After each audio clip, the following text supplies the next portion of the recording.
Candidat UMP aux prochaines élections régionales et tête de liste dans le département de l'Hérault, Raymond Couder a dévoilé ce mardi 15 décembre en exclusivité, lors du nouveau club de l'économie organisé par Objectif Languedoc-Roussillon, la teneur de son programme économique. C'était à l'hôtel Mercure Antigone à Montpellier.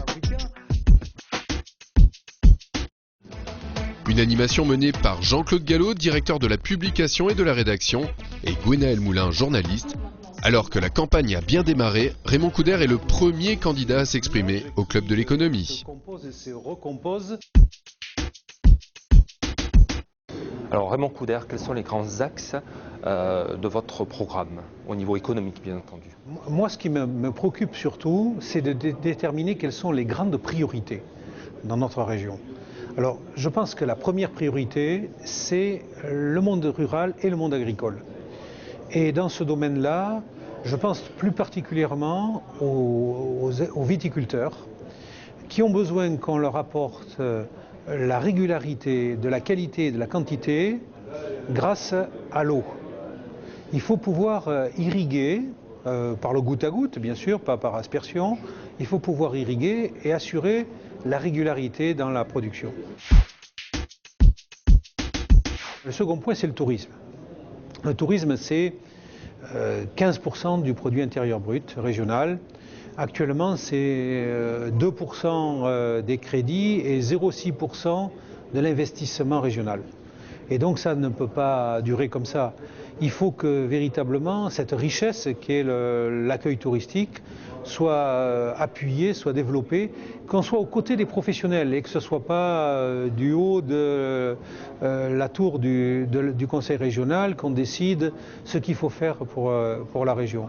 Il faut qu'on puisse, grâce notamment à l'arrivée du TGV, grâce au low cost, il faut qu'on puisse étaler le tourisme sur l'ensemble de l'année. Et donc, il doit y avoir un accompagnement de la part du conseil régional, accompagnement aux structures touristiques, aux professionnels, pour s'adapter. Donc, recherchons la façon d'étaler la saison touristique et notamment en renforçant les équipements qui permettront de couper cette mauvaise habitude de rester sur une saison très réduite. Troisième point, la matière grise.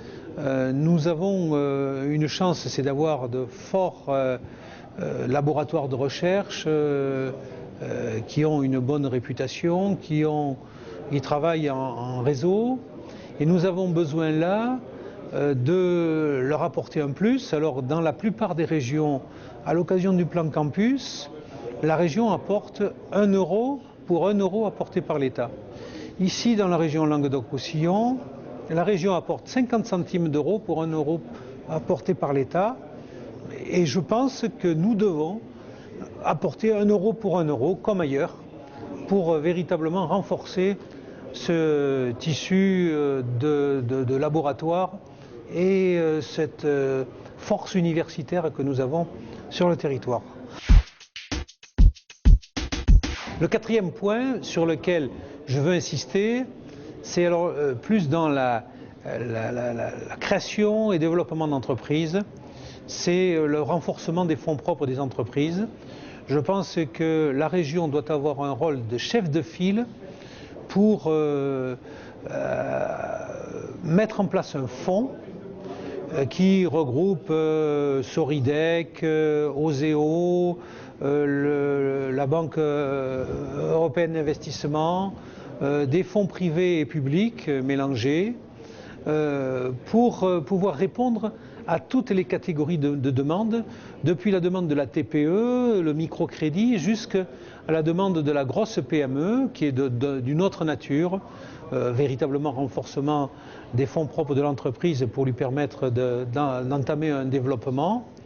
Et là, la région doit jouer un rôle de coordonnateur, un rôle d'impulsion également, avec les différents partenaires. Je pense qu'un comité de pilotage de ce fonds global pourrait être mis en place avec les chambres de commerce, avec la Banque de France, avec les services de l'État, avec les syndicats professionnels également, justement pour pouvoir apporter la bonne réponse au bon niveau.